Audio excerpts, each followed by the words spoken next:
muna kayo at habang nagpe-prepare ako ng healthy treat para kay Nate. Ito ay something sweet and healthy. Ang tawag natin ay queso basa stick. Ikaw? Queso basa stick. Yay! Oh, di ba? May queso at may kalabasa. Okay. Oh, yun ang basa. Yes! Kaya siya queso basa. Mommy! Yes! Mommy, can you put scenic sandwich in it? You can cook it and it's flat now. Gusto niya ng parang grilled cheese. No? Okay, I will Yes. try my best. I will try my best, baby. Okay, so ngayon, ito po ay pwede nyong gawin ahead of time actually. Tapos ilagay nyo muna sa ref or freezer. Tapos kung ready na kayo, pwede nyo nang lutuin. Meron akong kalabasa. Bali, gagawa tayo ng parang mozzarella stick. Ganyan. Then, put an indent in the middle. Lagyan po natin ng cheddar cheese at mozzarella cheese. And then, we'll make parang a stick. Tayo pong mga mami, humahanap talaga tayo ng paraan paano sila mapapakain ng vegetable. So, this is a good way to do it. Ooh! Yum, yum, yum, yum! Make sure na coated talaga lahat.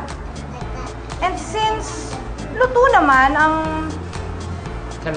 kalabasa, pretty much everything, you just basically wait for it to turn golden brown and then you're good to go.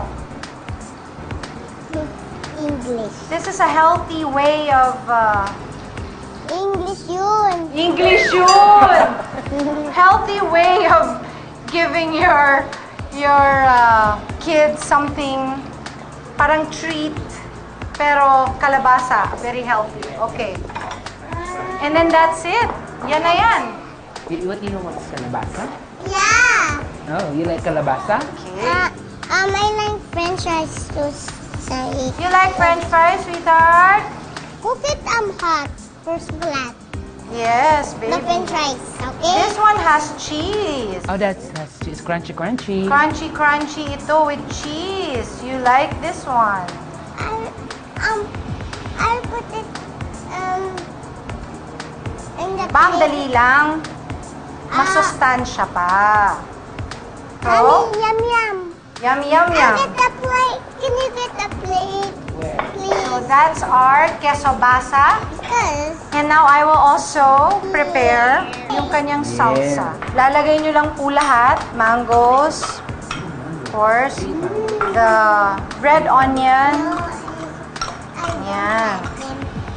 Tapos, konting-konting garlic. Konti lang.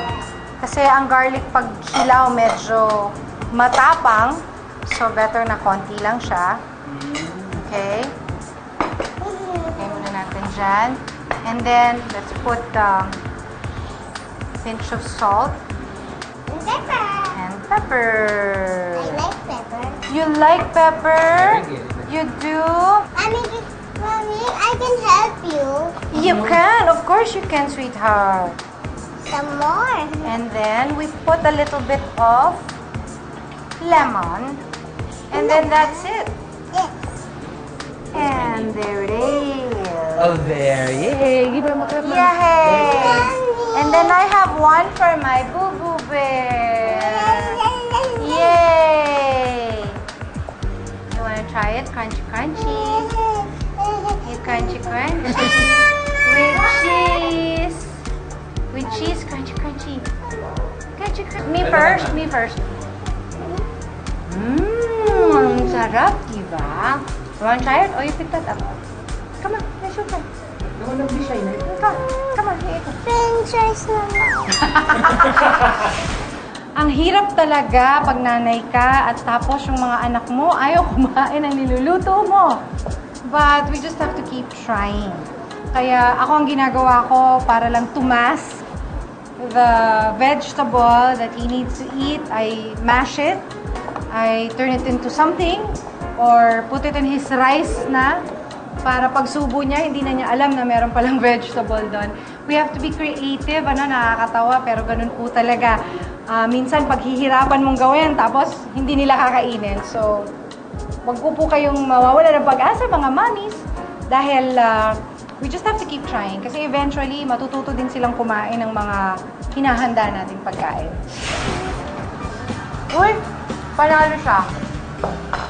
With salsa. They don't like the salsa.